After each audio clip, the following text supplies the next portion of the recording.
Headline: This Wild Satoshi Theory Links Paul LeRoux, Craig Wright, and Calvin Ayre.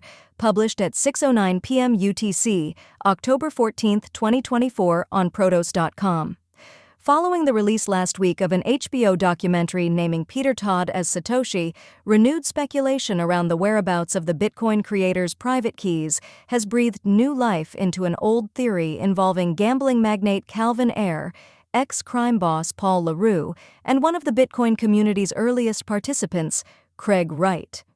The theory, which first did the rounds back in 2018, casts doubt on the conventional understanding of the relationship between Ayre, who has been trying to get his hands on Satoshi's private keys for some time, and Wright, who is now best known for lying about being the pseudonymous Bitcoin mastermind. Most people assume that Wright simply fooled Ayre into believing he was Satoshi and the rightful owner of billions of dollars worth of Bitcoin. Indeed, mainstream narratives cast Ayre as a sort of victim, duped out of business and legal expenses by a brilliant computer scientist dangling Satoshi's pot of Bitcoin riches at the end of their rainbow. This particular theory, however, recasts Ayre as a far more cunning fortune seeker. Specifically, it asks whether or not he has known all along that Wright was not Satoshi. As the theory goes, Wright supposedly took computer files containing Satoshi's private keys from crime boss LeRoux, could not decrypt them himself, and so enlisted Ayre's help. Ever since, Ayre has allegedly been directing warehouses of computational power at decrypting those hard drives while using Wright as a media fall guy. The theory also states that LeRoux, the leader of a transnational criminal operation involving sophisticated arms and drugs payments, was or knew the creator of Bitcoin. Bitcoin as a pseudonymous, international, and irreversible payment method was eminently useful for his money laundering and gambling activities. A brilliant cryptographer in his own right and a perennial top 20 guess for the possible person behind the Satoshi pseudonym, LeRoux supposedly helped secure Satoshi's private keys using his self-coded encryption technology, E4M. Eventually, LeRoux's criminal empire collapsed, and amid the chaos, Wright, who lied about being Satoshi Nakamoto according to the UK High Court of Justice, somehow managed to get his hands on his E4M-based TrueCrypt storage volumes containing Satoshi's keys. Subheading: Craig Wright's court filing cites Paul LeRoux.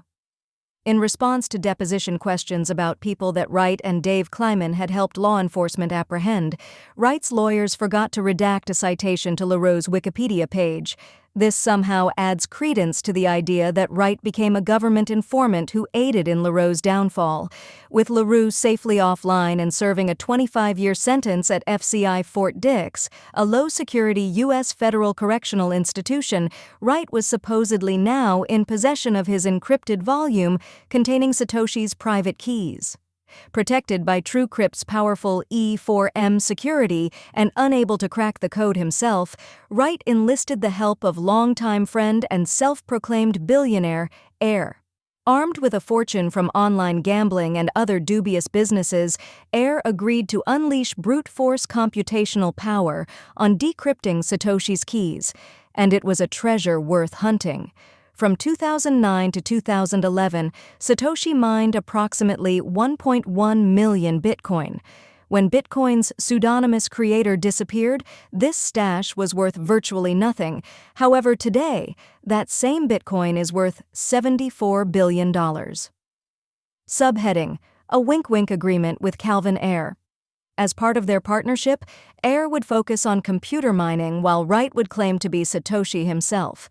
This arrangement would allow them to prepare for the moment when Ayre might finally brute force Satoshi's keys, and Wright, posing as Satoshi, could legally sell billions of dollars worth of those coins. As a convenient fall guy, Wright would also conduct various publicity stunts, such as private signing ceremonies and litigating his copyright claims regarding Bitcoin's white paper in courts around the world. The outcome of the lawsuits might not have been as important as its media impact. Incredibly, the conspiracy theorists allege that most of Wright's antics are simply a mask to cloak Ayre's treasure hunting operation. For his part, Ayre has played along, intermittently claiming to believe and disbelieve Wright's claim to be Satoshi, A bit of plausible deniability on Ayre's part could never hurt, depending, of course, on the ultimate timing of his mining discovery and how Satoshi's coins could be safely liquidated. This recording was AI generated. Get more crypto news at protos.com.